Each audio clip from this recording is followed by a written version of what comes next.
Hi, and welcome to today's episode of Piano TV. So today we're going to do an analysis of Mozart's Fantasia in D minor. And what I like to do with these videos is talk a little bit about the history of the piece. I want to talk through the sheet music, so we'll listen to some audio examples and just kind of find like some key points that I think are interesting to mention. And then I also want to talk about the controversy of the ending, because it was actually an unfinished Fantasia. Mozart's manuscript ended really abruptly, so another guy went in and added another 10 bars to it. So I want to talk about that too. I generally try to make these analysis videos friendly for everyone, whether or not you're a music nerd or you know like absolutely nothing about music theory. So if you're a noob, this should still be easy enough for you to follow. Anyway, let's get started.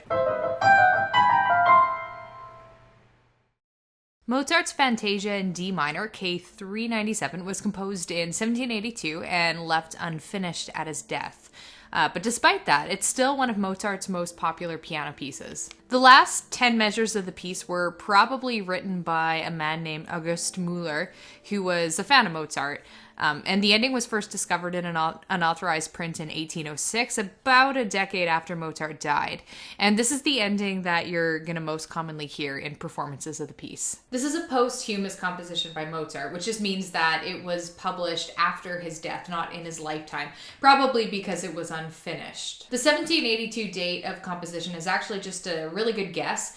We don't know for sure, but it's probably from that year, just because that was a year where Mozart was writing a lot of other Baroque style music. He was really influenced by Bach and stuff at the time. As for the genre, fantasias are generally improvisational type compositions. They're very freeform, and they don't conform to a specific structure in the way that, say, like a sonata does. A sonata has a very distinct form, but fantasias are really kind of free. Sometimes fantasias serve as just like an introduction, and it's thought that this fantasia was designed to be an introduction to a following fugue, which is something that Bach did, and Mozart was clearly influenced by Bach around this time. This fantasia is quite doable. The Henley level for it is 5 to 6, and the RCM grade is grade 9.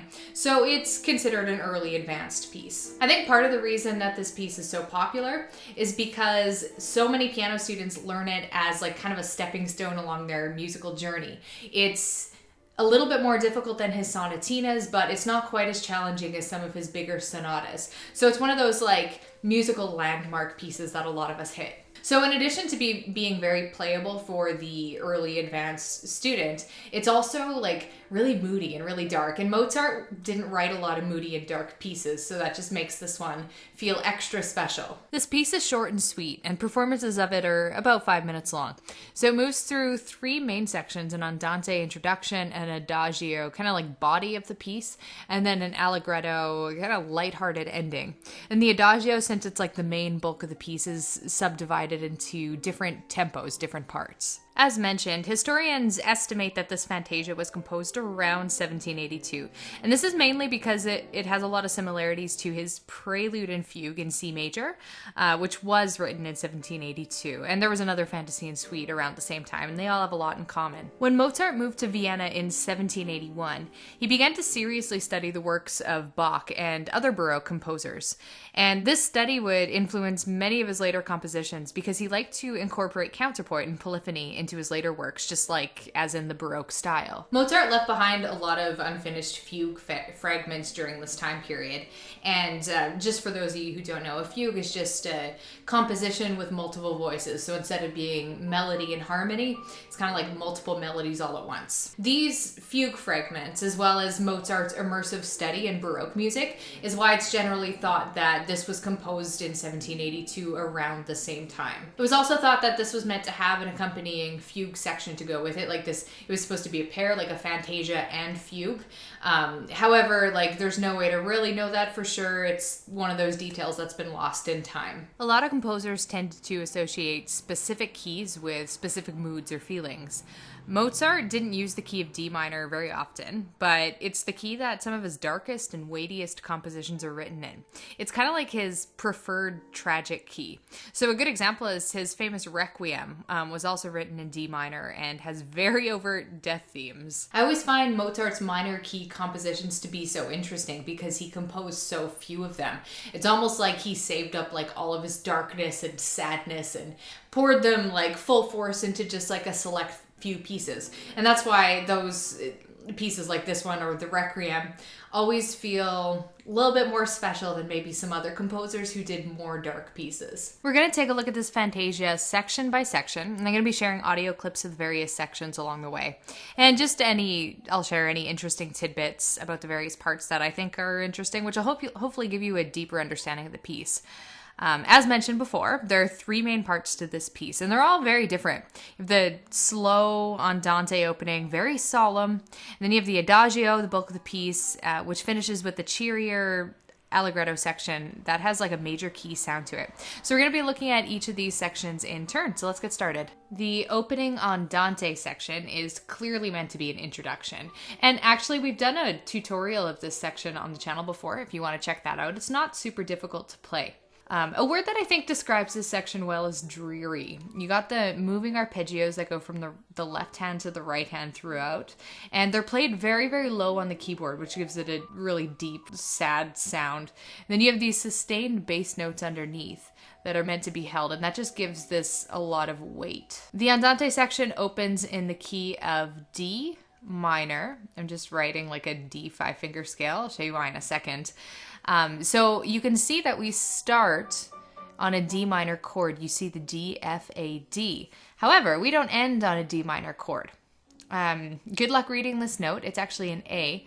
So since we're ending on the fifth note, the dominant, Mozart gives us this like feeling of hanging in suspense before carrying on to the next part. He doesn't, if we were to finish on a D, that would give it a feeling of completion. Like when you hear that part, you're like, okay, it's over now. But since he ends on an A, we're like hanging on the edge. We're waiting for more. Let's take a quick listen so you can kind of see what I'm talking about here.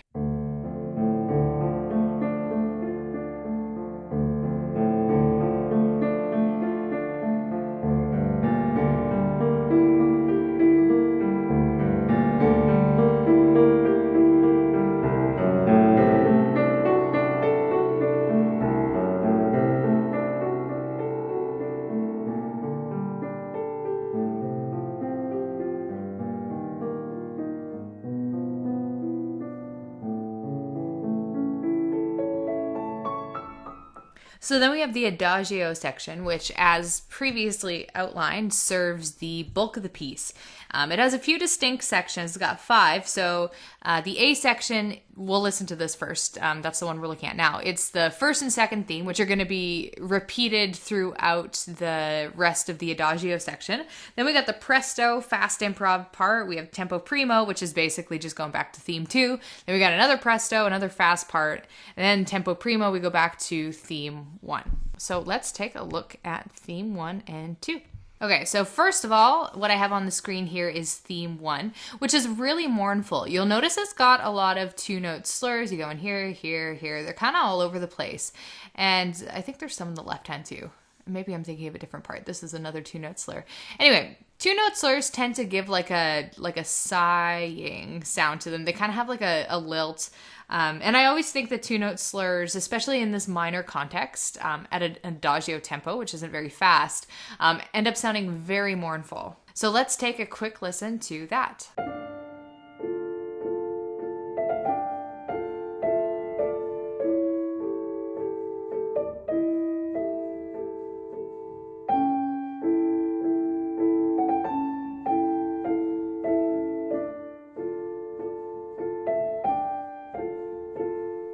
Theme 2 still has a whole bunch of those sighing slurs going on.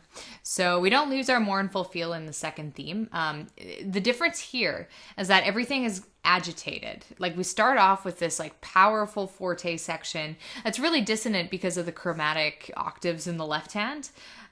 Which immediately contrasts that quiet section following, which you'll hear. And this is the theme that gives us the real drama of the piece, in addition to some presto passages, which we'll listen to, which we get from the mix of the louder volume, lots of rests, and chromatic passages like this. So let's take a listen.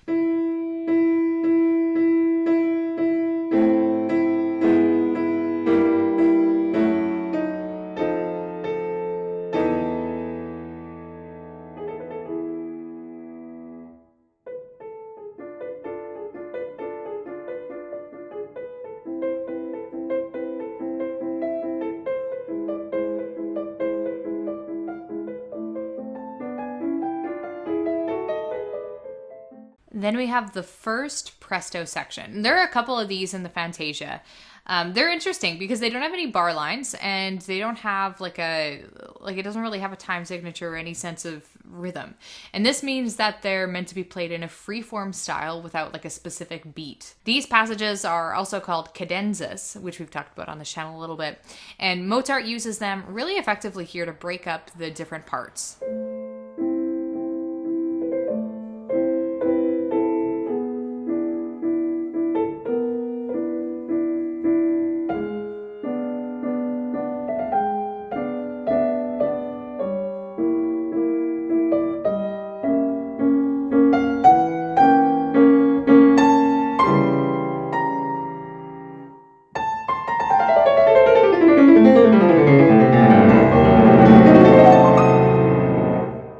After the exciting cadenza, Mozart takes us back to the second theme.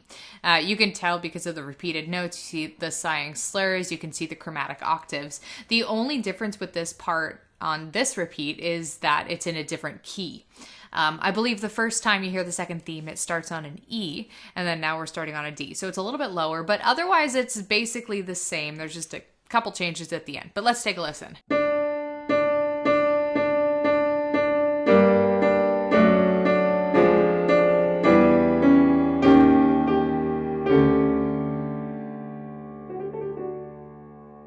And that brings us to the second, but not final presto cadenza in the piece. And this one is even more of a ride than the first one.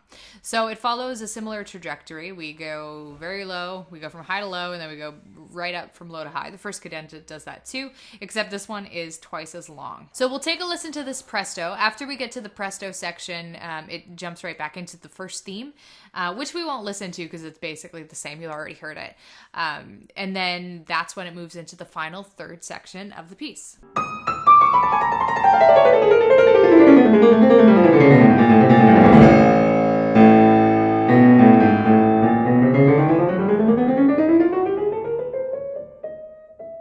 The Allegretto section, the final one, is really quite different from the deep, dark drama of the rest of the piece. So first of all, we transform from the key of D minor to two sharps, the key of D major, which brightens everything right up. Then we see the Italian marking dolce, which means that this section is to be played sweetly. Almost like a happy ending. But despite this cheerful change of pace, there is still some of those sighing two-note slurs, which adds a bit of continuity. I think if this part were isolated from the rest of the piece, it would sound more like standard happy Mozart, but in the context of the previous two dark sections, this section really gives us the feeling of the calm after a storm. Mozart holds back in this part. Like, he doesn't dive into full enthusiasm. It feels more like a sense of tenuous peace has been achieved.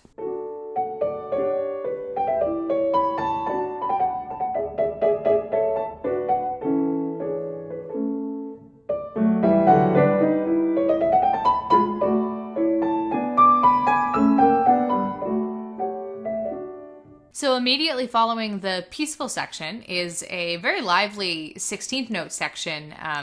You got lots of movement going on the left hand there. So even though this section gives us more energy, it's still got a light and legato sound to it. It never gets too boisterous or too vigorous, which I think would end up ruining the mood set by the previous two sections anyway. And it's this 16th note section that leads us to our final presto style cadence and then the ending. So we're going to skip over the cadence just because you've heard a couple of them already, but let's take a listen to this fast section and then we'll discuss the ending in some amount of depth in a moment.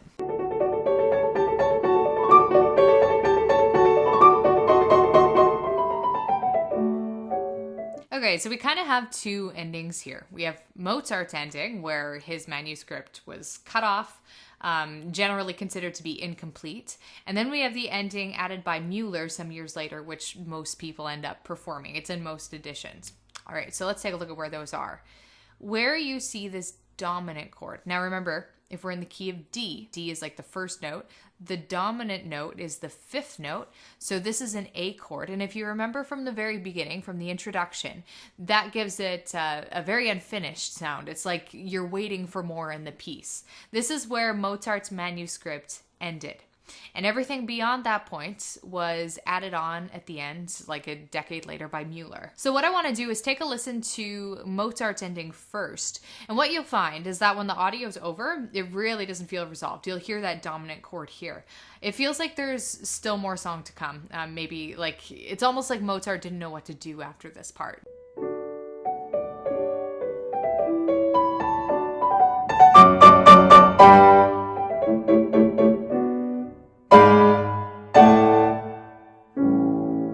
Now let's take a listen to the final 10 bars, which were almost definitely written by Mueller. And then what we'll do is we'll get into just a little bit of a discussion regarding the controversy of this ending.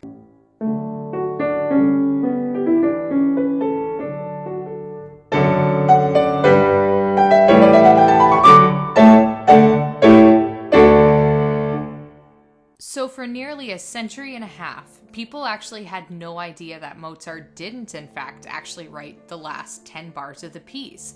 It wasn't called into question until 1944, since scholars noted that the first published edition in 1804 showed that the piece was only 97 measures long and ended on the sort of unfinished sounding dominant note that we just looked at. And at the time, like, it was really not regular for a composer to end a piece with a dominant. It sounds too unfinished. In that first edition from 1804 as well, the title was Fantasie d'Introduction, which implies that this piece was meant as an intro for another piece, which is why many people think that Mozart intended to write an accompanying fugue to go with this fantasy. 2 years later, they discovered the Fantasia was published again in 1806, but this time it had an ending. So, I mean, there was a lot that went into the research of it, but it was discovered that it was probably Mueller who wrote the ending. He was just a big Mozart fan in general, and yeah, no one knew about it for a century and a half. So that means that Mueller probably did a pretty good job since it took people so long to question it. However, when in like the 1940s, when it was discovered that the ending was probably not Mozart's, the criticism started coming out, such as it was not completely satisfying as an ending and that there's something rather abrupt about it. However, having an ending is better than having no ending, which is why virtually everyone who learns this piece does learn the Mueller ending. However, there have been some famous composers over the years who have composed their own alternate endings, and you might hear those sometimes. But yeah, for the most part, I mean, the 97 or however many bars are in the piece are all Mozart. 10 extra bars isn't going to break the piece for most people. And that concludes our analysis of this Mozart Fantasia. I hope that you enjoyed it, and I hope that if you haven't come across it yet in your musical journey, maybe you're not like that far yet, that it's a piece that you definitely check out once you're around that level, because it's a really rewarding and neat piece to learn. Thank you so much for giving this video likes, and thank you for subscribing. I really appreciate all of your comments and all of your support, and I will catch you in the next video.